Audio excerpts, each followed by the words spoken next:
It was a huge match at the top of the Championship last night, and it was a huge win for Leeds United over Leicester City. Here is my take. It was Leicester 0, Leeds 1 at the King Power in probably the most significant match so far this Championship season. It was first against third going in. Leicester's incredible start meant they were on for a potential 10th straight victory and had the chance to put a massive 17-point cushion in on Leeds. For Leeds, the brief was simple. Don't let Leicester into a virtually uncatchable position, close things up at the top and make a big statement in the process. That is exactly what they did. As you'd imagine, it was a game of high technical quality. Leicester had the majority of the possession, but Leeds pressed well, limiting the Foxes to 2 significant chances. For Tawu, really unlucky in the first half as he curled one against the crossbar, and late into stoppage time at the end of the game, a huge save from Ilan Meslier denied Kieran Dewsbury Hall's close-range header. The decisive goal in this one came from a set play. Jorginho Ruta with a poacher's effort, his third of the season.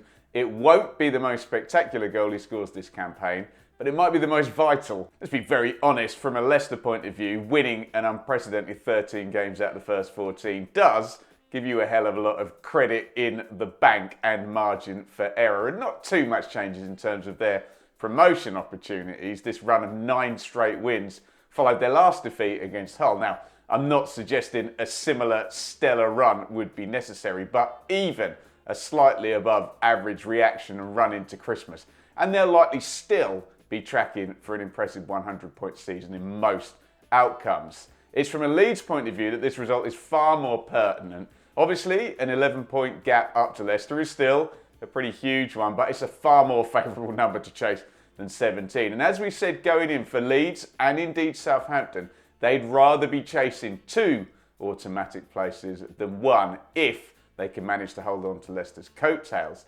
The gap to Ipswich in second is now 6 points. Very interestingly now, Town played twice before Leeds kick a ball again. They're at Birmingham today and Rotherham on Tuesday. Most importantly, I think for Leeds, they've now played all 3 of the other teams in the top 4 away from home and actually got wins at Ipswich and Leicester. When somebody steams ahead early in a race, the key rule of the chase is to maintain a strong pace, and unless Leicester and Ipswich are both going to finish with 110 plus points, wait for the front runners to naturally fall back a little and pull up on their shoulder.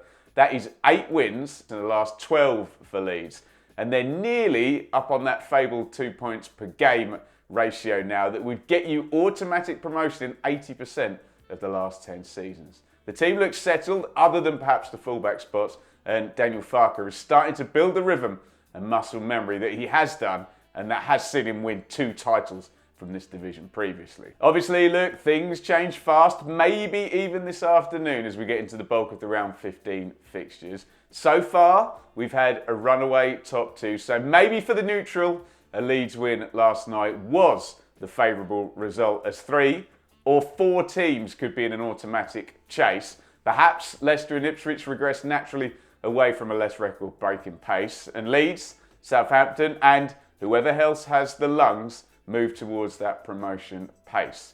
Let me know your take down there in the comments. It felt like a significant night and a significant result for sure. And if you're off to a game today and want a lovely travelling companion, then why not click here, check out the check-in. That's the latest episode of the Championship Check-In podcast with myself and Sam Parkin, recorded on Thursday night.